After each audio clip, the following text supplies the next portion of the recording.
अब यहाँ पर बेटा आपने ये अपन क्रिकेट बॉलर तक अपन पहुंच गए, 24 तक शायद अपन ने कर चुके थे, ठीक है। 25 भी हो गया था, 26 तक हो गया, 26 हो गया। अच्छा हेलीकॉप्टर वाली प्रॉब्लम है 27, बहुत बढ़िया 27।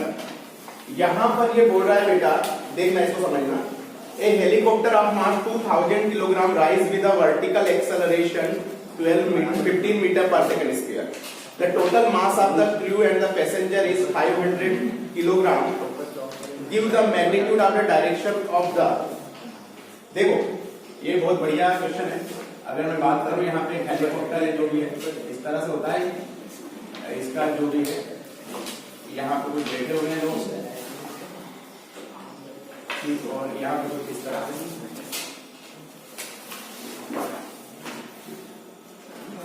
ऐसे कुछ होता है, है ना। अब यहाँ पे क्या बोल रहे हैं कि ये इसका जो एक्सेलरेशन ऊपर की ओर, ठीक, इसका एक्सेलरेशन ऊपर की ओर कितना है बेटा अपना 15 मीटर पर सेकंड स्क्वायर।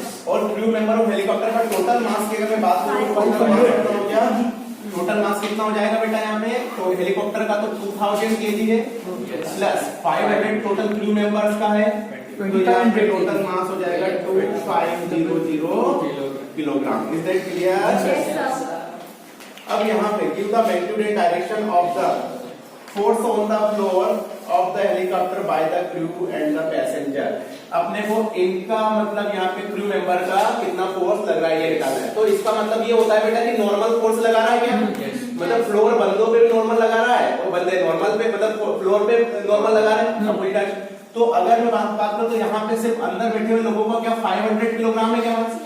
तो अगर मैं यहाँ पे पहला ए ऑप्शन की यहाँ पे बात करूं तो ए ऑप्शन, अगर मैं यहाँ पे सबको एक गोला मान लूं और इसका यहाँ पे हो गया 500 किलोग्राम, नीचे की ओर क्या लग रहा होगा बताओ जरा, ग्रेविटेशनल। अच्छा ये फ्लोर इस पे कितना ऊपर की ओर नॉर्मल कितना लग रहा है, एन मान लेते हैं।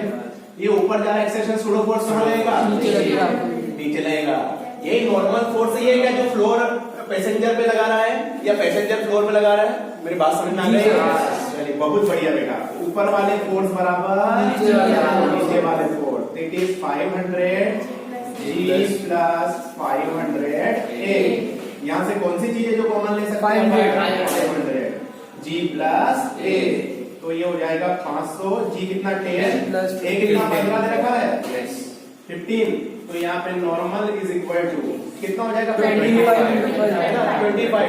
मल्टीप्लाई 5 125 और साथ में ये तो काफी सारा फोर्स लगा रहे हैं इस पे। आ रही मेरी बात समझ में? सॉरी 20 ना, तो ये आ जाएगा अपना 12,500 न्यूटन नॉर्मल फोर्स लग रहा है। Is that clear? अच्छा बी वाला में दे रहा है action of the floater of the helicopter on the surrounding air. अच्छा एक बात बताओ यार, जो रोटर ऐसे घूम रहा है उस पे एयर क्या ऊपर की ओर फोर्स लगा रही है तभी तो ये ऊपर जा रहा है। आ रही मेरी बात समझ में? तो अच्छा यहाँ पे बी वाला ऑप्शन, बी वाले में देखो, बी वाले में क्या हो गया कि अब यहाँ पे हेलीकॉप्टर भी जा रहा है साथ में ये भी जा रहा है, दोनों को यहाँ पे टोटल मिला के कितना हो जाएगा बताओ जरा, 2500 kg। वापस करो जरा 2500 G, नीचे एक्सेलरेशन ऊपर है तो यहाँ पे सूडो फोर्स कहाँ लगेगा, नीचे, और यहाँ पे रोटर मान लेते हैं इसको N नॉट मान लेते हैं, है ना, या फिर इसको F मान लेते हैं। इतना लगाना है क्या एयर? देखो यार रोटर एयर पे जितना लगाएगा एयर उतना ही उस पे भी लगाएगा क्या, action is equal and opposite reaction. चलिए बहुत बढ़िया, तो ऊपर वाले फोर्स बराबर नीचे वाले फोर्स, तो ये 2500 इसको जब ऊपर वाले फोर्स नीचे जोड़ोगे तो इसे यहाँ पे डायरेक्ट में 2500 को कॉमन लेके कर दूं क्या, G प्लस A 25 25 कितना हो जाएगा 625 पल्ले पड़ा कि नहीं बेटा, ये अच्छे समझ में आ गया ये? इसका एक और अगला क्वेश्चन है C, force on the helicopter due to surrounding air, यही लगेगा? आ रही बात समझ में? तो सेम ही है। तो चलिए भैया इसको नोट कर लीजिए, फिर हम आगे बढ़ते हैं।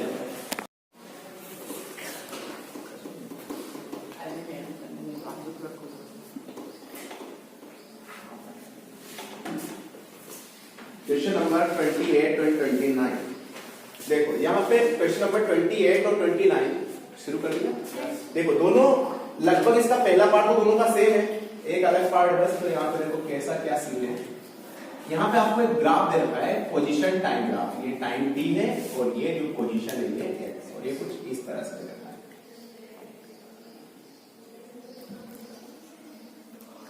ठीक, ये यहाँ पे दे रखा है बेटा 2 second, 4 second, 6 second, 8 second, 10 second, ऐसे कुछ है। हाँ, और यहाँ पे ये जो पोजीशन दे रखी है ये दे रखी है यहाँ पे 2 सेंटीमीटर। Is that clear? अब ये क्वेश्चन समझना, क्वेश्चन नंबर 28 और 29 दोनों अपन एक साथ करेंगे, ठीक है?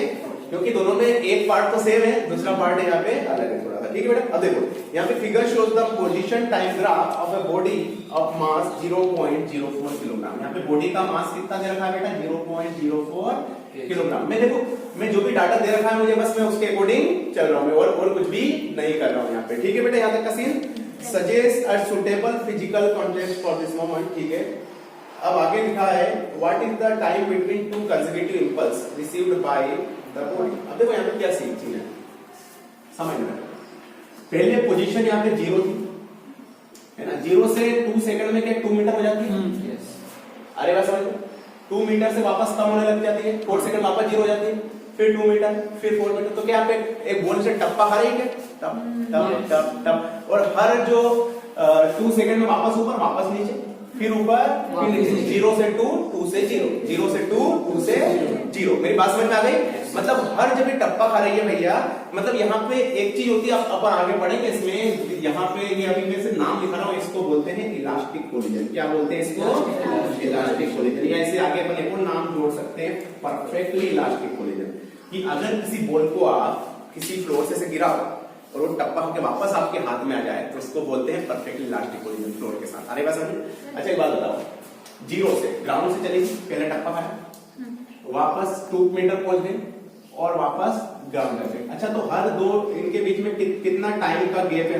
हर दो कोलिजन 4 सेकंड का गैप है ना? तो पहला ए ऑप्शन यही दे रखा है इसमें पहले वाले में कि between the consecutive impulse received by the body, मतलब बिल्कुल तो टाइम कितना हो जाएगा बताओ जरा। 2 तो नीचे से ऊपर जाने में, प्लस 2 ऊपर से नीचे आएगा। अरे जस्ट कोलिजन की उसके बाद जस्ट तो ये वाला जो एक हर दो कंसेक्यूटिव के बीच में कितना टाइम लग रहा है बताओ जरा? 4 सेकंड लग रहा है क्या? है ना? तो वापस नीचे आ गई क्या? नीचे से चल के वापस नीचे आ गई, तो कितने सेकंड हो गए बेटा? 4 सेकंड। कोई मसला किसी को यहाँ तक? आ रही मेरी बात समझ में? चलिए बहुत बढ़िया बेटा। अब यहाँ पे बोल रहा है कि देखो यार, पहले बॉल नीचे गई, टक्कर खा के वापस ऊपर आई, फिर नीचे गई, फिर ऊपर आई। अब दूसरा इसमें पूछ रहा है यहाँ पे what is the magnitude of each impulse. Impulse का मैग्नीट्यूड क्या होगा? अब देखते हैं यहाँ पे इसका बी ऑप्शन, क्योंकि 28, 29 दोनों सेम क्वेश्चन है। अरे बात समझ में? मतलब वो 2 बार छप गए और कुछ नहीं। देखो यहाँ से बॉल अपनी u = 0 से गिरी, है ना? और यहाँ पे कहीं ना कहीं किसी टाइम पे इसका वेलोसिटी v है। अब ये टक्कर खाई, टक्कर खा के जिस वेलोसिटी टकराई थी वापस उसी वेलोसिटी से ऊपर जाएगी, तभी सेम वेलोसिटी जाएगी, तभी तो ये यहाँ पे पहुंचेगी। अरे बात समझ में? और ये जो डिस्टेंस दे रखी है ये कितनी दे रखी है बताओ जरा? मेरी बात समझ में आ गई? चलिए तो अगर मैं बात करूं तो यहाँ पर हम चाहे तो वेलोसिटी डायरेक्ट भी निकाल सकते हैं, ठीक है? डायरेक्ट कैसे निकाल सकते हैं? क्योंकि मैंने पढ़ा है कि एक्सटी टाइम ग्राफ में जो स्लोप होता है वो किसको रिप्रेजेंट करता है बताओ? वेलोसिटी को रिप्रेजेंट करता है क्या बेटा? अरे बात समझ में? चलिए इसका स्लोप निकालो तो जरा। स्लोप मतलब वेलोसिटी का मतलब होता है फिर tan थीटा, इसे बोलते हैं स्लोप। tan थीटा, ये थीटा मान लेते हैं। Perpendicular upon base. परपेंडिकुलर कितना दे रखा है? अपॉन बेस कितना दे रखा है? 0 से 2 1 मीटर पर सेकंड हुआ क्या? मेरी बात समझ में आ गई? चलिए अब देखो ऊपर वाले को अगर पॉजिटिव मानो तो नीचे वाले को क्या मानना पड़ेगा? नेगेटिव। नीचे वाले के लिए मेरा मान लो कि P इनिशियल क्या होता है? M into B इनिशियल हो जाएगा क्या? अरे बात समझ में? लेकिन इसके आगे मैं पॉजिटिव लगाऊं कि नेगेटिव लगाऊं यार बताओ जरा? अरे नीचे जा रहा है नेगेटिव, ऊपर को अगर मैं पॉजिटिव मानता हूं तो नीचे को क्या मानूंगा यार? नीचे जा रहा है तो क्या लगा लिया? नेगेटिव। और ये B इनिशियल किसके बराबर मान लो? B के बराबर। उसके बाद टप्पा खा के वापस ऊपर जा रही है तो पॉजिटिव। P फाइनल कितना हो जाएगा, यहाँ पे प्लस लगाना पड़ेगा क्या, आ रही बात समझ में, क्योंकि अभी वेलोसिटी में कोई चेंज नहीं हो रहा है, सिर्फ डायरेक्शन बदल रही है, पहले नीचे से ऊपर फिर ऊपर से नीचे, फिर नीचे से ऊपर फिर ऊपर नीचे, बात समझ आ गई। चलिए तो डेल्टा पी इंपल्स पूछा है, डेल्टा पी इंपल्स को डेल्टा पी बोलते हैं, क्या होता है बेटा, पी फाइनल माइनस इनिशियल, तो I equal to M V minus minus minus, देखो एम वी माइनस, ये माइनस है तो माइनस माइनस क्या हो जाएगा, प्लस 2 एम वी हो जाएगा क्या बेटा, तो I equal to 2 multiply 0.04 multiply, तो V कितना दे रखा है बेटा, कितना आया आप लोगों का भी यहाँ से, देखो जरा 1 आया क्या, तो मैं यहाँ पे 1 रख दूं, मैंने यहाँ से 1 कैसे निकाला, सबको पता है ये, slope of the position time graph represent the velocity, is that clear. तो भैया जब इसको निकाले तो अपन इंपल्स इक्वल टू कितना आ जाएगा बताओ जरा, 0.08, ये हो जाएगा क्या, इसको बस नोट कर लेना है। तो ये दोनों क्वेश्चन सेम है, 28 और 29, इसलिए मैंने दोनों का सेम करवा दिया, ठीक है बेटा। 30 कर दिया शुरू, ओके। तो यहाँ पे क्वेश्चन नंबर 30, पहले तो इस क्वेश्चन को हम पढ़ते हैं कि क्या हो रहा है। Figure shows a man standing stationary with respect to the horizontal conveyor belt, बहुत बढ़िया। यहाँ पे देखो कन्वेयर बेल्ट रखा है, सिर्फ मैं कन्वेयर बेल्ट बना रहा हूँ इस तरह से, ये यहाँ पे ऐसे पहिए लगे हुए, ठीक, और ये इस तरह से ऐसे घूम रहा है, और इसके ऊपर कोई ना कोई बंदा हमारा खड़ा हुआ है, ये बंदा, ठीक। अब यहाँ पर ये बोल रहा है standing with respect to the horizontal conveyor belt that is accelerating with 1 metre per second square, मतलब इस कन्वेयर बेल्ट का मान लो एक्सेलरेशन क्या दे रखा है बेटा, 1 metre per second square, is that clear. आगे देखिए, what is the net force on the man, कि नेट फोर्स मैन पे कितना लग रहा है, अब देखते हैं। देखो बेटा, अगर ये इधर जा रहा तो क्या इस पे शूडो फोर्स लग रहा होगा बंदे पे, कितना, उसको बैलेंस करने के लिए एक फ्रिक्शन फोर्स यहाँ पे लगा दिया अपन ने, म्यू, आरे बस क्लियर। तो अच्छा यहाँ पे अगर ये स्टेशनरी इसके कंपैरिजन में, तो ये जो फ्रिक्शन फोर्स है यही नेट फोर्स होगा क्या इस पे लगने वाला, तो ये किसके बराबर हो जाएगा बताओ जरा, एम के बराबर। तो यहाँ से देखते हैं अपन कितना जाता है, F equal to M, M कितना दे रखा है बंदे का बताओ, 65, man of the mass of the man दे रखा है 65, एंड ए दे रखा है कितना 1, कितना आंसर आ गया बेटा यहाँ से 65 न्यूटन। यहाँ तक का सीन क्लियर है जी सर, देखो हम पढ़ते से कर ली, क्वेश्चन चाहे कितना बड़ा दे रखा हो लेकिन आसान होती है चीजें। चलिए क्वेश्चन नंबर, इसमें आगे बढ़ रहा हूं, what is the net force, ये तो हो गया। If the coefficient of static friction between the man and the shoes belt is 0.2, अभी बोल रहा है कि इसका इस बेल्ट और इसका जो अपन ने फ्रिक्शनल कांस्टेंट दे रखा है वो दे रखा है 0.2, ये फ्रिक्शनल कोएफिशिएंट दे रखा है। आगे बोल रहा है up to what acceleration of the belt can the man continue to be the stationary leg to the belt, तो कितना एक्सेलरेशन होना चाहिए कि जिससे ये इसके साथ रहे। देखो यार, आपने मैक्सिमम स्टैटिक फ्रिक्शन जो पढ़ा था इसे अपन लिमिटिंग फ्रिक्शन बोलते हैं, वो होता है बेटा म्यू इनटू एम, क्या होता है म्यू इनटू एम, आएगा समझ में।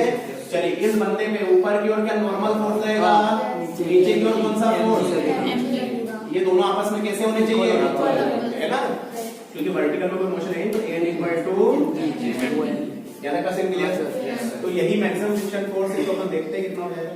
इस मैक्सिमम फ्रिक्शन को क्या अपन यहाँ पे मैक्सिमम एक्सेलरेशन तो m a max लिख सकता हूँ क्या मैं इसको, अरे यार इतना इससे ज्यादा एक्सेलरेशन होगा तो फिर तो फ्रिक्शन कम बढ़ जाएगा और ये क्या भागने लग जाएगा, फिर इनके बीच में रिलेटिव मोशन नहीं होगी, बात समझ में आ गई। चलिए तो यहाँ से म्यू इनटू n, अच्छा M A max is equal to mu into N की जगह कितना रख दूं बेटा मैं, एम से एम क्या हो गया, तो ए मैक्स इक्वल टू हो जाएगा म्यू जी, तो यहाँ पे ए मैक्स म्यू कितना दे रखा है बेटा 0.2 और ये कितना 2 आ जाएगा 2 मीटर पर सेकंड, मैक्सिमम कितना पॉसिबल है 2 मीटर पर सेकंड स्क्वायर। देखो ऑलरेडी इसका तो 1 है लेकिन यहाँ पे 2 पॉसिबल, अगर 2 से ज्यादा हुआ तो फिर ये स्लिप करने लग जाएगा, आ रही बात समझ में, क्या लगने लग जाएगा स्लिप, बात समझ में आ गई बेटा। तो ये दोनों क्वेश्चन के दोनों पार्ट ए एंड इसको बोलते हैं अपन बी पार्ट, कर लीजिएगा इसको, फिर हम आगे बढ़ते हैं। क्वेश्चन नंबर 31 में बेटा यहाँ पे अपना सर्कुलर मोशन का पार्ट है जिसको अपन बाद में करेंगे, जब सर्कुलर मोशन पढ़ चुके होंगे हम सेंटीमीटर। क्वेश्चन नंबर 32 ये बोल रहा है कि helicopter of mass 1000 kilogram, I think ये करा चुका हूं मैं क्वेश्चन नंबर 27 में, खाली डाटा चेंज है, बाकी सब एज इट इज वैसा का वैसा ही। तो कर लोगे भैया? मुझे कराने की जरूरत तो नहीं है। चलिए बहुत बढ़िया बेटा। अब अपन करते हैं क्वेश्चन नंबर 33। बहुत बढ़िया क्वेश्चन है क्वेश्चन नंबर 32। डिक्टो वैसा ही 27 जैसा बेटा, ठीक है बेटा। अब देखो यार यहाँ पे क्या हो रहा है कि एक पाइप है हमारा इस तरह से, और इसमें से पानी इस तरह से बाहर जा रहा है, और ये पानी एक दीवार के सामने इस तरह से, ये दीवार है हमारी, और इस दीवार में यहाँ पे एब्जॉर्ब हो जा रहा है, मतलब ये आके इससे टक्कर मारेगा और इसी में यहाँ पे समा जा रहा है। जैसे हमने जब बिल्डिंग्स बनती है तो उसमें हम पानी नहीं छिड़कते इस तरह से, ये तो वही वाला क्वेश्चन है। अब देखो वाटर स्ट्रीम बहुत अच्छे समझना, ये भी एक कॉन्सेप्ट है पूरा क्वेश्चन, ठीक है। इसमें अपन ने डायनेमिक फोर्स पढ़ा था क्या? मैंने आपको दो चीजें बताई थी कि जहां पर भी डायनेमिक फोर्स होता है, जैसे V dm upon dt, dynamic force दो जगह पर यूज होता है। एक तो अपना लाइक या तो फ्लो हो रहा हो या फिर अपना रॉकेट लॉन्च हो रहा हो, क्योंकि वहां पे भी स्पीड से मतलब फ्यूल बर्न होता है। तो चलिए भैया यह बोला है the stream of water flowing horizontally with the speed of 15 metre per second. Water की स्पीड दे रखी है 15 metre per second. pushes out the tube and the cross sectional area आपको इसका जो ट्यूब का जो क्रॉस सेक्शनल एरिया मान लो A है, तो ये एरिया कितना दे रखा है इसमें 10 to the power -2 metre square, and it hits the vertical wall nearby, और ये वर्टिकल वाल है इसको क्या कर रहा है, ऐसे पुश कर रहा है। What is the force exerted on the wall by the impact of water, कि ये फोर्स कितना वाटर, अच्छा ये भी फोर्स लगा था क्या? अगर आपने देखा ऐसे आप पाइप को ऐसे मुंह पे ऐसे करना तो एकदम से स्पिन बनता है, उससे अपन ये कंकर पत्थर होते हैं नीचे, उसको अपन ऐसे दूर भगाते हैं, किया है ना आपने? वही है, बिल्कुल प्रैक्टिकल क्वेश्चन है। Assuming it is does not rebound, देखो रिबाउंड होगा ना तो फिर उस टाइम पे इसका जो मोमेंटम चेंज कुछ और हो जाएगा, इंपल्स लग जाएगा उस टाइम, तो अपन ये क्या कर रहा है, डायरेक्टली एब्जॉर्ब हो रहा है। चलिए तो अच्छा क्या मान लो फोर्स लगा रहा है इसमें, तो आपने एक डायनेमिक फोर्स में आपने पढ़ा होगा, एक डायनेमिक फोर्स वाला कॉन्सेप्ट पढ़ा था क्या? मुझे आप ही लोग बताएंगे बेटा, डायनेमिक फोर्स का जो नाम है वो क्या होता था भैया? F is equal to V dm upon dt। याद है क्या सभी को ये? अच्छा मास को क्या अपन डेंसिटी इनटू वॉल्यूम लिख सकते हैं क्या? अरे यहाँ पे डेंसिटी 6-7 क्लास में पढ़ते थे ना, mass upon volume equal to density होता है, पढ़ा था। तो भैया यहाँ पे mass equal to density into volume होगा, तो यहाँ पे force F is equal to V velocity, d upon dt, इसकी जगह मैं डेंसिटी इनटू वॉल्यूम लिख सकता हूँ क्या? अच्छा डेंसिटी तो वाटर की कांस्टेंट रहेगी, कोई चेंज आ नहीं, डेंसिटी मतलब डेंसिटी, तो डेंसिटी को बाहर ले आएंगे यहाँ से, तो यहाँ से हमारा F इज इक्वल टू हो जाएगा V रो, ये रो भी कहाँ गया बेटा? V रो dV अपॉन dt, और ये V है, ये वॉल्यूम है, क्या है ये? वॉल्यूम। आ रही बात समझ में? अच्छा volume into area into displacement लिख सकते हैं क्या अपन? देखो कैसे, ये कोई पाइप है अपना सिलेंडर का एरिया, अपने सिलेंडर का वॉल्यूम आपने क्या पाई आर स्क्वायर एल ऐसा कुछ पढ़ा था क्या आपने? अगर ये एल लेंथ का पूरी 10th क्लास बेटा ज्योमेट्री पढ़ के आए हो आप लोग, आ रही बात समझ में? चलिए ये एल, अभी मैं इसको मान लेता हूँ एक्स मान लेता हूँ, तो पाई आर स्क्वायर एक्स ऐसा हो जाएगा क्या? ये रेडियस है, ये आर है। अच्छा ये इसका क्रॉस सेक्शन एरिया हो गया क्या? पाई आर स्क्वायर, देखो तो जरा सर्कल नहीं लगता है, कोई सिलेंडर है ये, तो इसका क्रॉस सेक्शन एरिया अगर ए है, ये ए है और ये लंबाई एक्स है, तो a इंटू एक्स हो जाएगा क्या इसका वॉल्यूम? मेरी बात समझ में आ गई? चलिए तो पाई आर स्क्वायर तो एरिया नहीं हो गया, ये क्रॉस सेक्शन एरिया, तो यहाँ पे a इंटू एक्स लिख सकते हैं क्या वॉल्यूम को? जैसे पाई आर स्क्वायर एक्स से होगा ना, आपने सिलेंडर का वॉल्यूम का फार्मूला क्या पढ़ा था? पाई आर स्क्वायर एच ऐसा कुछ पढ़ा था, इसमें एक्स की हाइट होती थी। अब मैंने इसमें एक्स मान लिया तो एक्स लिख दिया, पाई आर स्क्वायर ए क्या इसका क्रॉस सेक्शनल एरिया हो जाएगा, ये सर्कल जैसा नहीं लग रहा है पाई आर, तो इसी को मैंने ए लिया, तो वॉल्यूम की जगह a इंटू एक्स लिख सकते हैं क्या अपन? तो यहाँ पे वॉल्यूम की जगह अपन यहाँ पे पुट कर देते हैं, तो फोर्स जो हो जाएगा वो हो जाएगा V rho d x upon dt, a को भी यहाँ से क्या ले लें कॉमन, क्योंकि एरिया भी चेंज नहीं हो रहा है, यहाँ पे बचा dx अपॉन dt। आने बात समझ में? अच्छा यार ये dx अपॉन dt को वेलोसिटी लिख सकते हैं क्या अपन? Rate of change of displacement, velocity into velocity का स्क्वायर हो जाएगा क्या? तो हमारा यहाँ से बहुत ही बेहतरीन फार्मूला डिजाइन हो गया, और वो आ जाएगा rho density v into v square into a। देखो यार आप हमेशा आप इस फार्मूले का यूज कर सकते हो। आरे बात समझ में? इतना ही फोर्स ये वाटर का जो फ्लो है ये दीवार पे लगा रहा होगा। तो चलिए अब डायरेक्ट मैं उससे इसी फार्मूले को मैं यहाँ पे लिख लेता हूँ, F equal to rho V square A। आ रही है बात समझ में? अच्छा, पानी की डेंसिटी कितना होती है किसको पता है? 1000 होती है, याद होगा? यस, डेंसिटी कितनी होती है पानी की? 1000 किलोग्राम पर मीटर क्यूब। इसका मतलब होता है कि अपन 1 मीटर क्यूब की टंकी में 1000 लीटर मतलब 1000 किलोग्राम पानी को भर सकते हैं, फिल कर सकते हैं। बात समझ में आ गई? चलिए भैया, तो इसकी जगह F इज इक्वल टू रो की जगह 1000 लिख दूं। वेलोसिटी कितनी दे रखी है? 15 का स्क्वायर मल्टीप्लाई एरिया। आ रही बात समझ में? F 15 के स्क्वायर को क्या मैं 225 लिख सकता हूँ, मल्टीप्लाई इसे मैं 10 टू द पावर 3 लिख सकता हूँ क्या 1000 को? इसे 10 to the power -2 225 10 to power 3 10 to -2 10 बच गया ऊपर 1। आ रही है समझ में बात?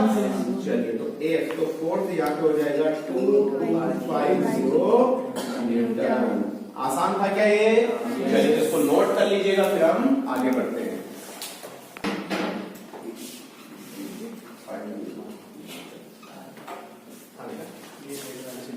हमारा क्या यूज करेंगे अगर इस टाइप कोई क्वेश्चन आएगा तो रो V स्क्वायर A। आएगा समझ में? और इसको कितना 2250 अपना आंसर आया है। चलिए, तो इसको मैं हटा दे रहा हूँ और अपन बात करते हैं अगले क्वेश्चन की ओर।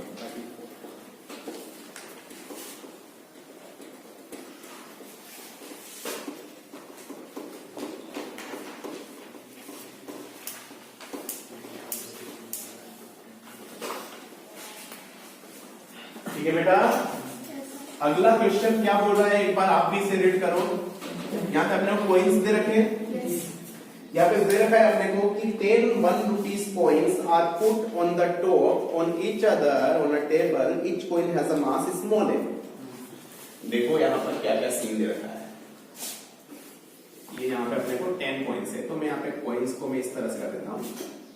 ये अपना 1 2 3 4 5 6 7 8 9 10 नंबरिंग कर देते हैं 1 2 3 4 5 6 7 8 9 10। ऐसे कुछ है क्या बेटा?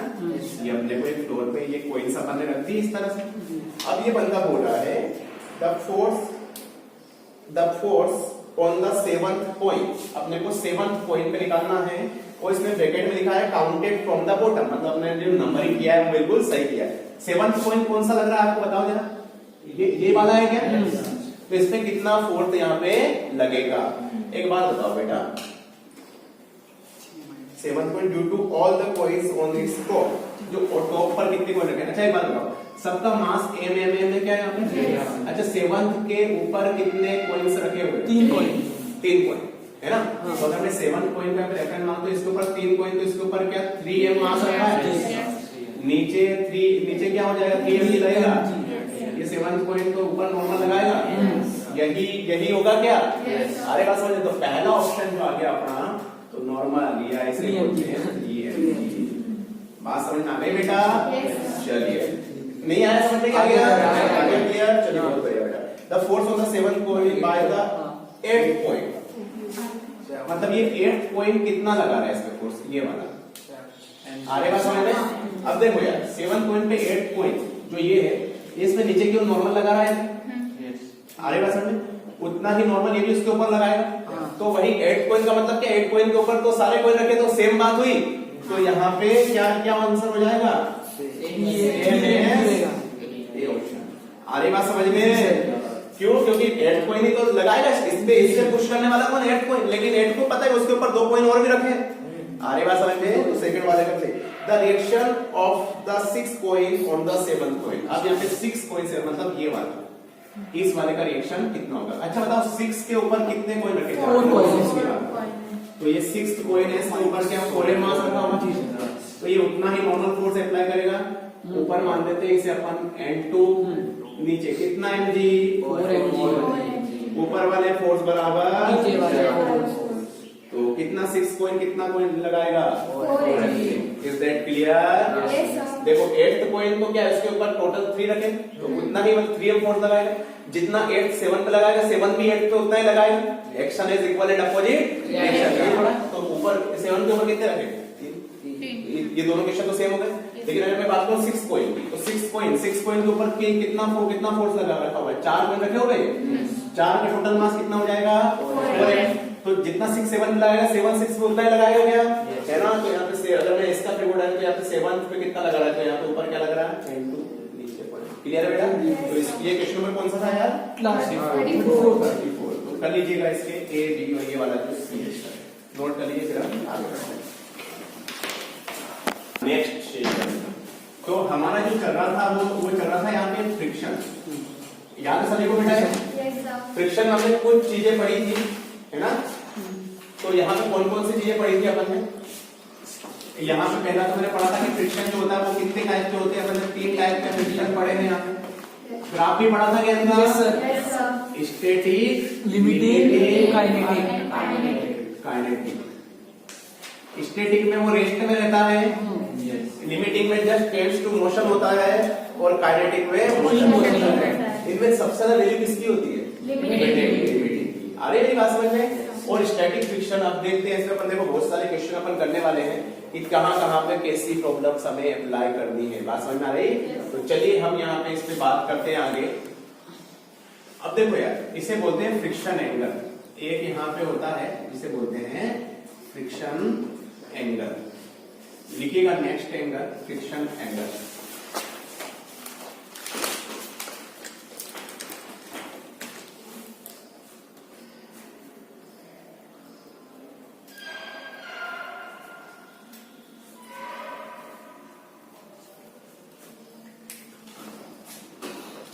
तो लिखिएगा, इसमें थोड़ा सा डेफिनेशन लिख लेते हैं।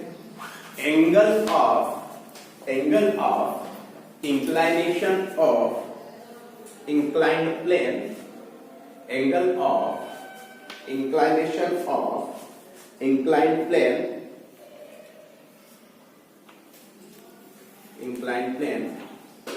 when we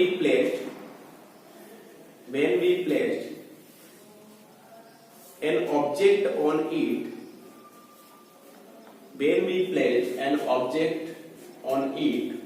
then it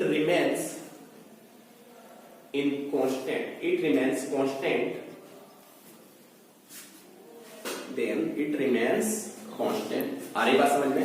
अब देखो यहाँ पे सीन क्या है, आप भी मुझे बताओगे। जैसे मान लो इंक्लाइन प्लेन का ये थीटा है, और यहाँ पे कोई ऑब्जेक्ट अपन ने एम को यहाँ पे पुट कर दिया, ठीक है। अच्छा, आपने देखा होगा, आप चाहे नॉर्मल प्रैक्टिकल करके भी एक पटला लीजिए, उस पर एक बॉक्स रखिए, उस पटले को ऐसे धीरे धीरे धीरे धीरे ऊपर उठाएंगे तो क्या उसका इंक्लाइनेशन एंगल बढ़ रहा है? एक टाइम ऐसा आएगा कि अब जो बॉक्स है वो नीचे फिसलने लगेगा, है ना, स्लिप करने लगेगा। ऐसा होता है क्या जनरल में भी है? आ रही बात समझ में? तो एक टाइम ऐसा मैक्सिमम मान लो कि इस वाले ये जो सरफेस है रफ, और इसका जो फ्रिक्शनल कोएफिशिएंट है वो क्या है? म्यू है हमारा। बात समझ में आ गई बेटा? अच्छा, आप बताओ मुझे, नीचे की ओर इस पे कौन सा फोर्स लग रहा है? बताओ जरा। mg लग रहा है। मैंने बताया था ये थीटा 90 माइनस थीटा तो अगेन थीटा हो जाता है। हाँ। नीचे की ओर यहाँ पे क्या हो जाएगा? mg cos थीटा, और sin थीटा क्या लगेगा? mg sin। ऊपर की ओर क्या लगेगा बेटा? और इधर की ओर क्या लगेगा? तो यार यहाँ पे जो mg sin थीटा की वैल्यू जब लिमिटिंग फ्रिक्शन के बराबर हो जाए, उसके जस्ट अगर मान लो mg sin थीटा और बढ़ा देते हैं, sin थीटा थोड़ा सा और बढ़ जाएगा, तो इस वजह से फिर ये नीचे मोशन करने लगेगा। तो जो भी है यहाँ पे ये जो फ्रिक्शन और ये दोनों को अपन इक्वल कर देंगे। आ रहेगा समझ में? तो यहाँ पे mg sin theta should be equal to the friction. देखो, अगर मैंने बात कर दी कि इसको थोड़ा सा मैंने बढ़ा दिया और एंगल को, तो जैसे थीटा इंक्रीज करो mg sin थीटा की वैल्यू बढ़ती जाएगी। आ रहेगा समझ में? एक टाइम ऐसा आएगा कि mg sin थीटा f से ज्यादा हो जाएगा थोड़ा सा, तो फिर ये कहां मेरी बात समझ में आ गई? चलिए, बहुत बढ़िया। अच्छा, फ्रिक्शन सारे बच्चों को पता है कि फ्रिक्शन को अपन लिमिटिंग फ्रिक्शन को म्यू इनटू एन लिखते हैं। आ रही बात समझ में? अच्छा, यहाँ पर एन किसके बराबर हो जाएगा? mg cos थीटा के बराबर हो जाएगा। तो यहाँ पे नॉर्मल हमारा हो जाएगा mg cos थीटा के बराबर। यहाँ पे पुट कर दूं क्या मैं? mg sin theta is equal to mu mg cos theta. mg से mg क्या हो गया बच्चा? कैंसिल। तो यहाँ से sin theta equal to cos theta. cos theta नीचे ले आए sine theta upon cos theta equal to mu. Sine upon cos कितना हो जाएगा? tan theta equal to mu. जी बहुत अच्छी याद रखने वाली चीज है, ठीक है। और ये थीटा इक्वल टू tan को उधर ले जाएंगे, tan इनवर्स हो जाएगा क्या? इनवर्स ये फ्रिक्शन एंगल। आ रही बात समझ में? अच्छा यहाँ पे एंगल जो होगा वो फ्रिक्शन कोएफिशिएंट के प्रोपोर्शनल होगा क्या? मतलब जितना ज्यादा फ्रिक्शन कोएफिशिएंट होगा उतना ही ज्यादा एंगल होगा क्या? मतलब उतना ही ज्यादा एंगल वो सर्वाइव कर पाएगा। उससे ज्यादा अगर मान लो अपन ने किया तो फिर क्या हो जाएगा? नीचे की ओर शिफ्ट कर जाएगा। समझ में आ गया बेटा? तो यहाँ पे डेफिनेशन लिख ली मैंने, लिखा दी क्या डेफिनेशन? अब इसको नोट कीजिएगा, फिर हम आगे बढ़ेंगे। ठीक है। कोई भी हमारा बेटा एक यहाँ पर एक ब्लॉक है, ठीक है। तो इस पर यहाँ पे फ्रिक्शनल कोएफिशिएंट दे रखा है, वो दे रखा है म्यू। कितना दे रखा है बच्चा? इसे कितना फोर्स यहाँ पे अप्लाई करूंगे कि ये यहाँ पे ए एक्सेलरेशन से मूव करे। तो find the force applied on the block. लिखिएगा, find the force applied on the block. Find the force applied on the block. For that, it moves with an acceleration. For that, it moves with an acceleration a.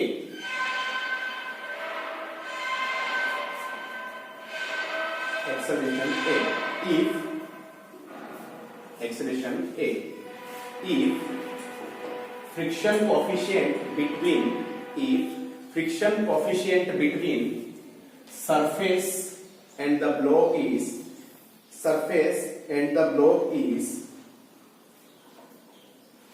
mu. Surface and the block is mu. चलिए try कीजिए बेटा, फिर हम बताते हैं।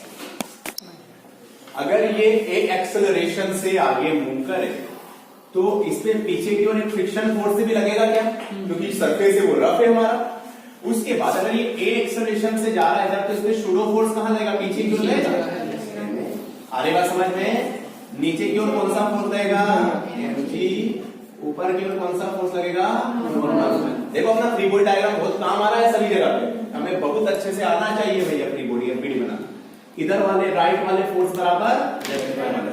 तो force applied is equal to friction plus ma। ऐसे ही कुछ आएगा क्या बेटा?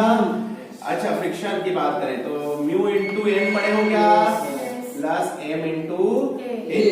अच्छा नॉर्मल की बात करो, नॉर्मल कितना हो जाएगा? ऊपर वाले फोर्स बराबर नीचे वाले force, M equal to M जी।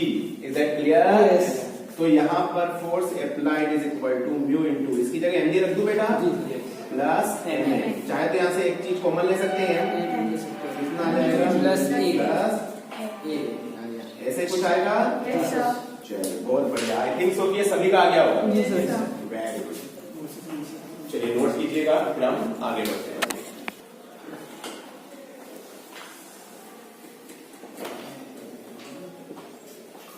अगला क्वेश्चन वो ये है बेटा कि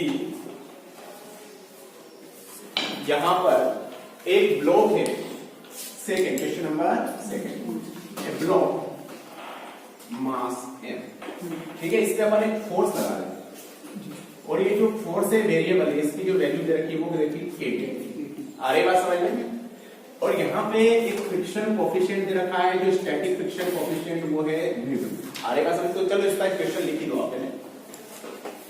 ए block of mass small m,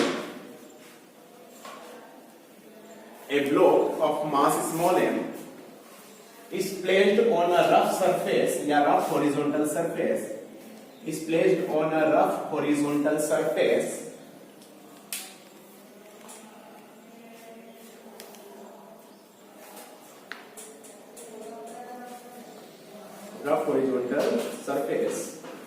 at any instant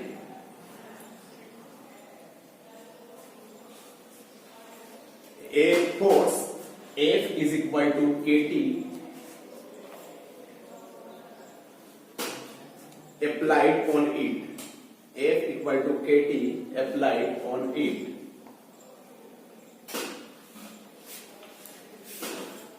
एक फोर्स लगा दिया अपने F equal to kT applied on it. यहाँ तक का सीन क्लियर है? then find the time,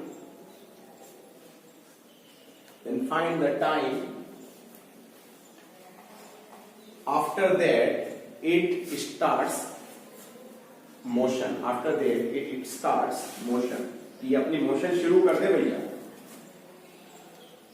after that it starts its motion, clear है बेटा? तो वो निकालना है। चलिए कीजिए फिर हम आगे बढ़ते हैं। देखो यार यहाँ पे क्या होता है, ये जैसे जैसे टाइम की वैल्यू बढ़ती जाती है, ये क्या फोर्सली बढ़ता जा रहा है क्या? क्योंकि टाइम के प्रोपोर्शनल है के टी, जैसे 1 सेकंड रखूंगा तो k into 1, k into 2, फिर 2 रखूंगा तो 2 हो जाएगा, 3 हो जाएगा, इस टाइप बढ़ता जा रहा है फोर्स।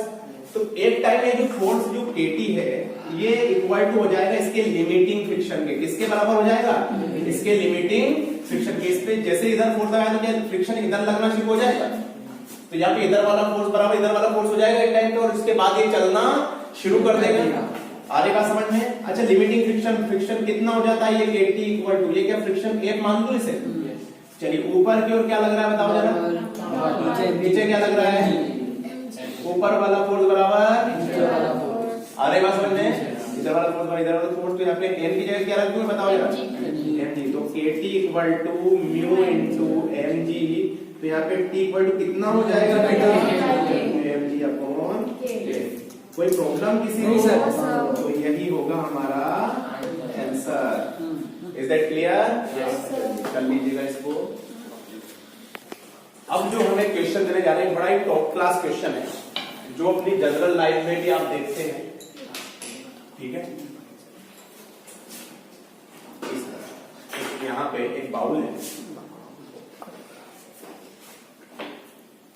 जिसकी रेडियस है वो यहाँ पे दे रखी है, ठीक है? यहाँ तक का सीन क्लियर है? जी। अब यहाँ पे इसकी रेडियस दे रखी है r। अब यहाँ पे इसके जो तपेले के बाउल का जो इंटरनल सरफेस है, इसका जो फ्रिक्शन कोफिशिएंट दे रखा है म्यू। अरे बस एकदम लाइफ में लेते हैं, तपेला है कोई नहीं, आप चाहे जैसे करते प्रैक्टिकल में कर सकते हो। और यहाँ पे इस तपेले में यहाँ पे बॉटम में एक इंसेक्ट है, इंसेक्ट जानते हो ना? जी। इसको आपने रख दिया, ये इंसेक्ट ऊपर चढ़ने की कोशिश करता है और एक टाइम मतलब एक तक चल जाता है और एक टाइम चल देगा वापस से फिसल जाता है। आपने देखा होगा एक इंसेक्ट को आप छोड़ देना, वो एक हाइट तक आएगा वापस फिसल जाएगा, फिर हाइट तक आएगा फिर फिसल जाएगा। तो यार ये जो यहाँ से यहाँ तक की जो हाइट है कि मैक्सिमम ये कितनी हाइट तक चढ़ सकता है, ये आपको यहाँ से लीजिए, फिर हम बताते हैं आपको आपके पास। चलिए तो बेटा इसको हम कराते हैं, ठीक है? अब देखो इस इंसेक्ट को मैं इसके सेंटर से मिलाता हूँ, ये जो हेमिस्फीयर है ये पूरा, ठीक है? सेंटर तो अच्छा यार यहाँ से लेके यहाँ तक की डिस्टेंस भी रेडियस के इक्वल ही होगी क्या? अरे बस लगे स्फीयर की जो रेडियस, अच्छा ये वाली जो हाइट यहाँ से लेके यहाँ तक की जो है, इसको टोटल यहाँ से यहाँ तक का ये भी r होगा क्या बेटा? ये h माना तो बने तो ये क्या r माइनस h हो जाएगा? ये इतना सा h माना है तो ये क्या हो जाएगा? r minus h। दोनों को जोड़ के देख लीजिए, r minus h plus h h कैसे, तो वापस रेडियस की हो जाएगी। यहाँ तक का सीन क्लियर है? अब देखो यहाँ पे क्या क्या सीन हुआ है, बहुत ही प्यारी क्वेश्चन है ये, मतलब बहुत ज्यादा इंटरेस्टिंग है। तो अब देखते हैं हमारा, इसमें मैं यहाँ पे एक टेंजेंट खींच लेता हूँ इस तरह से, ठीक है? मैंने यहाँ पे एक टेंजेंट ड्रा कर दी। अब मुझे बात बताओ बेटा, ये एंगल मान लेते हैं अपन थीटा, ये सब अभी रिमूव हो जाएंगे जो भी चीजें मैं मान रहा हूँ, ठीक है? ये एंगल क्या मान लिया मैंने? थीटा मान लिया। ये 90 है क्या? तो ये वाला एंगल 90 माइनस थीटा हो जाएगा। ये थीटा है तो ये 90 माइनस थीटा है तो ये वाला थीटा हो जाएगा। देखो तो जरा, आ रही बात समझ में? अब यहाँ पे जेड जैसा बन रहा है, देखो जरा, तो ये वाला एंगल भी क्या हो जाएगा? अरे जेड बन रहा है ना, देखो जरा बन रहा है। तो ये वाला एंगल थीटा है तो ये भी, यहाँ तक का सीन क्लियर है सबको? अब देखते हैं अपन क्या क्या सीन होगा।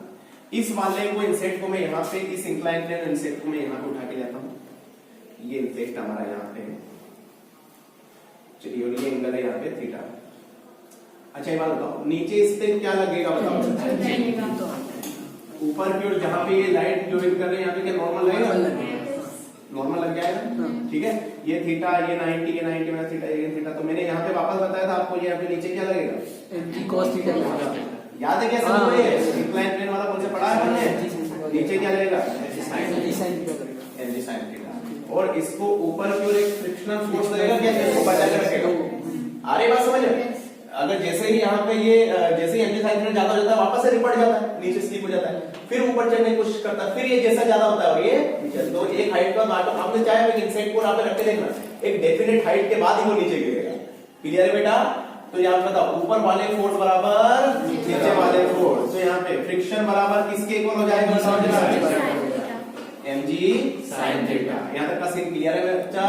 अच्छा ये mg sin थीटा और यहाँ पे नॉर्मल किसके इक्वल हो जाएगा? ऊपर वाले फोर्स बराबर mg cos theta. mg cos theta आएगा समझ में? चलिए तो यहाँ पर फ्रिक्शन को हम क्या लिख सकते हैं? म्यू इनटू एफ लिख सकते हैं क्या?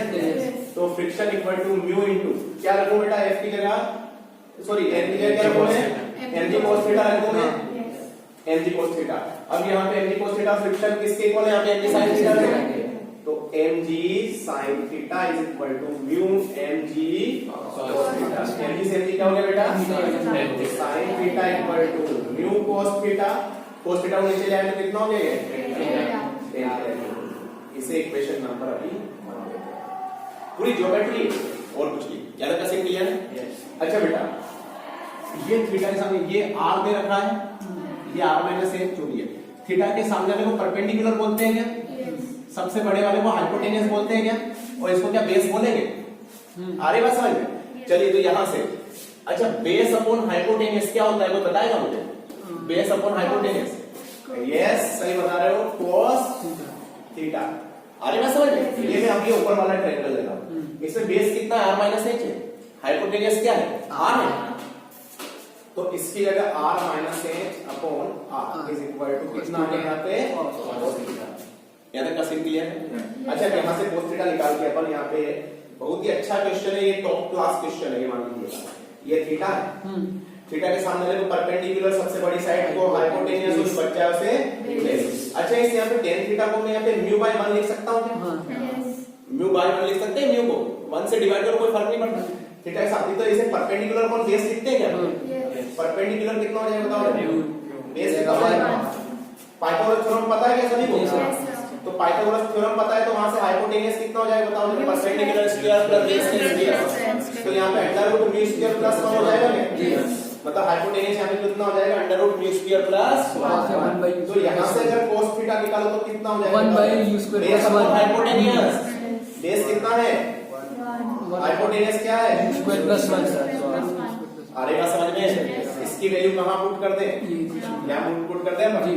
तो मैं ये वाला जो पूरा पार्ट है इसको एक इधर छोटे से पार्ट में यहाँ पे मैं बता रहा हूँ, है ना? ये एक लास्ट लिखना है अपने को। तो यहाँ पे कितना आ गया बेटा? r minus h upon r is equal to cos theta, और एक कितना है बेटा अपना 1 divided by under root mu square plus 1 equal to cos theta. ऐसे कुछ आएगा क्या बेटा? इन दोनों को इक्वल रख दूं क्या मैं? तो r minus h upon r equal to 1 by under root mu square plus इस r को इधर ले जाए, तो r को इधर लेंगे तो r minus h equal to r upon under root mu square plus h को इधर r को इधर, तो h इक्वल टू आ जाएगा r minus r under root r square plus 1 plus 1। कितना बड़ा सोचो ये कितना, मतलब एक छोटा सा इंसेक्ट चलाने के लिए हम लोग कितना कैलकुलेशन करना पड़ा है। अरे बात समझ में? वापस से देखो ये इंसेक्ट लिया था मैंने, यहाँ पे एक जगह फिसल रहा था, मैंने ऊपर नॉर्मल लगा लिया, नीचे यहाँ पे मैंने नीचे mg लगाया है, मैंने इसको उठा के मैं यहाँ पे ले आया हूँ, नीचे क्या लगेगा mg, तो इधर नीचे की ओर से फिसलाने के लिए कौन सा फोर्स लगता है बताओ जरा? mg sin थीटा, नीचे की ओर कौन सा mg, ये कर सके अपन इंक्लाइन प्लेन वाला है, ये नीचे फिसलाने से बचाने के लिए ऊपर की ओर से वो लग रहा होगा फ्रिक्शन फोर्स। अरे बात समझ में? ऊपर वाले फोर्स बराबर नीचे वाले फोर्स, ऊपर वाले फोर्स बराबर नीचे वाले फोर्स। फ्रिक्शन को क्या म्यू इनटू n लिख सकते हैं? म्यू इनटू n लिख दिया यहाँ पे, तो म्यू इनटू n की जगह कितना रख दिया बताओ जरा? mg cos theta. तो यहाँ पे ये फ्रिक्शन वैल्यू यहाँ से उठा के यहाँ पे रख दी, तो यहाँ पे mg cos theta equal to आ गया यहाँ से mg sin थीटा। अरे बात समझ में? mg से mg कैंसिल हो जाएगा, mu cos theta equal to mu, इसको लिख दिया म्यू बाय 1। मैंने यहाँ पे ट्रायंगल डिजाइन किया, tan थीटा का मतलब होता है परपेंडिकुलर अपॉन बेस। परपेंडिकुलर कितना है बेटा? म्यू बेस 1, हाइपोटेनियस निकालिए, कौन सी थ्योरम अप्लाई किया? पाइथागोरस। तो यहाँ से cos थीटा की वैल्यू कितनी आ जाएगी? Base upon hypotenuse, base is 1, hypotenuse is under root mu square plus 1। आएगा समझ? ये सब चीजें हो गई। यहाँ पे भी एक cos थीटा हमें मिल गया और यहाँ पर भी एक cos थीटा हमें मिल गया। ये cos थीटा कहां से मिला? देखो जरा, ये एक ट्रायंगल लिया अपन ने, थीटा के सामने वाले को परपेंडिकुलर, इसको बेस, इसको हाइपोटेन्यूज। बेस अपॉन हाइपोटेन्यूज को बोलते हैं क्या? cos theta. रख दिए base upon hypotenuse cos theta, r से अपॉन r इक्वल टू जो भी cos थीटा, दोनों को इक्वल रख दिए, मिला दिए, तो यहाँ से आंसर आ गया आपका। ये बहुत बढ़िया क्वेश्चन भी हम फ्रिक्शन पे लिखेंगे, ठीक है। और ये क्वेश्चन नंबर कितने हुए? 4 है लिखिएगा। An inclined plane of angle theta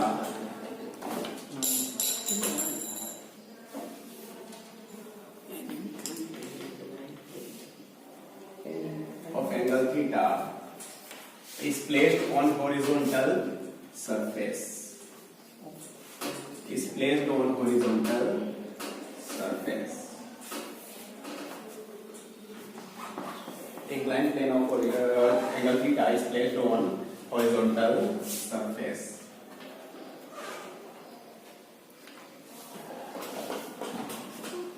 आगे लिखिएगा। A block for two blocks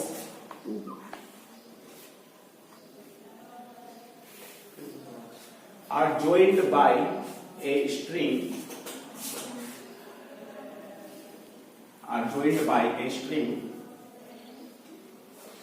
and string placed on a pulley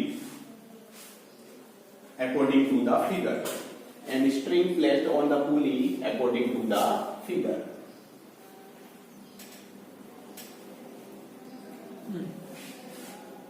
आगे लिखिएगा। इसका मास अपन स्मॉल है ना बेटा, अब इसका मास मैंने मान लिया कैपिटल है। Then what should be the value of capital M? What should be the value of capital M? For that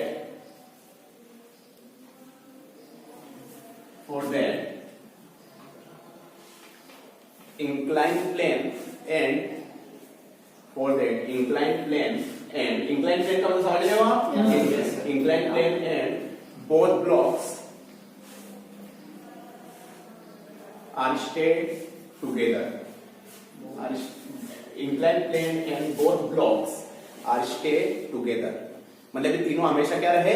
साथ में रहे। तो इसकी m की वैल्यू क्या होनी चाहिए? देखो अगर ये नीचे नहीं आना चाहिए, ये यहीं पे रहना चाहिए, मतलब देयर इज नो मोशन, इनके बीच में कोई भी आपस में मोशन नहीं हो। तो यहाँ पे ये नीचे नहीं आना चाहिए, मतलब ये ऐसे लटका रहे। आ रही बात समझ में? ब्रैकेट में लिख लो, there is no motion between blocks.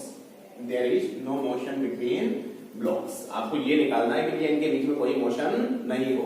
आ रही बात समझ में?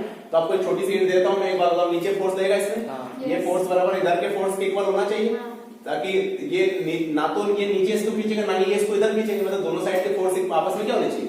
इक्वल होने चाहिए। बात समझ में आ गई? यस। तो चलिए नोट कीजिएगा इसको, फिर हम बताते हैं, कर लीजिएगा इसको। अब देखो मैं आपको यहाँ पे इनका क्या करके बताता हूँ। एक बात बताओ, अगर ये यहाँ पे नीचे जाने की कोशिश करेगा क्या? तो ये यहाँ पे ऊपर जाने की कोशिश करेगा। अच्छा, ये जस्ट ऊपर जाने की कोशिश करेगा तो इससे फ्रिक्शन फोर्स कहाँ लगेगा? नीचे की ओर लगना चाहिए। आ रही बात समझ में? तो अच्छा, इस पे दो फोर्स, यहाँ पे ऊपर की ओर तो यहाँ पे टेंशन लगेगा, एक यहाँ पे मैंने नीचे एक बताया था आपको, एक तो mg sin थीटा नीचे लगता है क्या, एक और नीचे क्या लगेगा बेटा यहाँ पे? फ्रिक्शन फोर्स, क्योंकि ऊपर जाने की कोशिश कर रहा है तो फ्रिक्शन फोर्स कहाँ लगेगा? अपोजिट डायरेक्शन में। नीचे यहाँ पे आ गया अपना mg cos थीटा, यहाँ पे ऊपर क्या लगेगा? ऊपर वाले फोर्स बराबर नीचे वाले फोर्स, mg cos थीटा, ठीक है। इधर का फोर्स कितना? Tension is equal to mg sin theta plus friction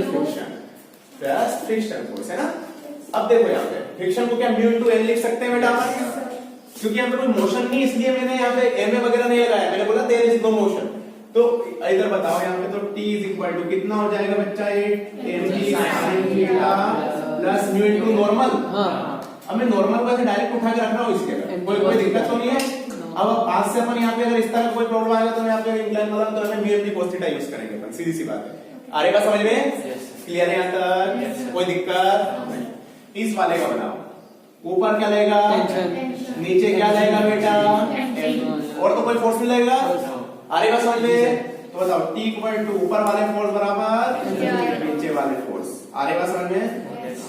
mg दोनों को इक्वल करना है क्या? तो यहाँ पे दोनों को, ये वाले भी T है और ये वाले टेंशन इक्वल कर देते हैं अपन। Capital mg is equal to small mg sine theta plus mu mg cos theta. यहाँ पे स्मॉल mg कॉमन ले लें अपन, sine theta plus mu cos theta mg है ना। g से g कैंसिल हो गया, तो हमारा यहाँ से फाइनली हमारा m आ गया। मैं इसको इधर लिख देता हूँ, कैपिटल M आ गया अपना small m sign theta plus mu cos theta. Is that clear? चलिए तो कर लीजिएगा इसको। Last question of the class is, लिखिएगा,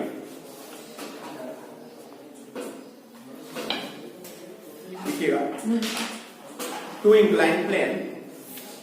inclined planes, one is smooth and another is rough। पहला क्या है? Smooth and another is rough. दो इंक्लाइन प्लेन है, सेम इंक्लाइन प्लेन है बिल्कुल। Another is rough. रफ के वहां पे लिख देना ब्रैकेट में म्यू इक्वल टू म्यू, मतलब फ्रिक्शन कोएफिशिएंट कितना दे रखा है? म्यू दे रखा है। आ रहे बात समझ में? और स्मूथ वाले को तो जानते हो आप कितना होगा? जीरो ही होगा, ठीक है। आ रही बात समझ में? आगे लिख लीजिए इंक्लाइनेशन थीटा, इंक्लाइनेशन भी लिख लो उनका, inclination theta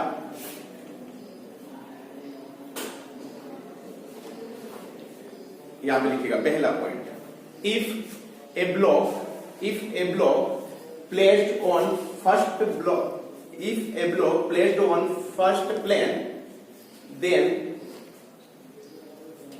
if a block is placed on first plane, first inclined plane पे अपन ने रखा, then it takes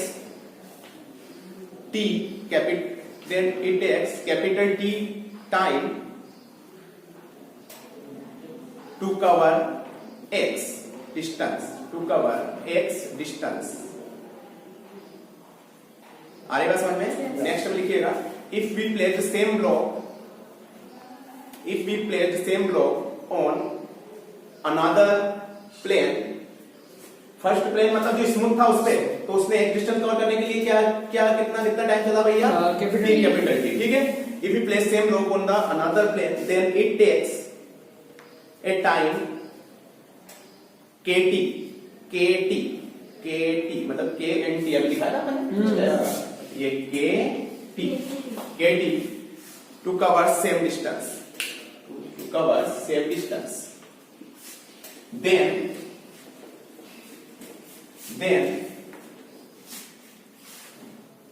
find the value of K to cover the same distance, then find the value of K। आपको K की यहाँ पे distance निकालनी है, K की वैल्यू निकालनी है आपको, ठीक है। चलिए तो फिर कल आपने सिर्फ होमवर्क करके लगेगा, मिलते हैं। चलिए अपना ख्याल रखिएगा।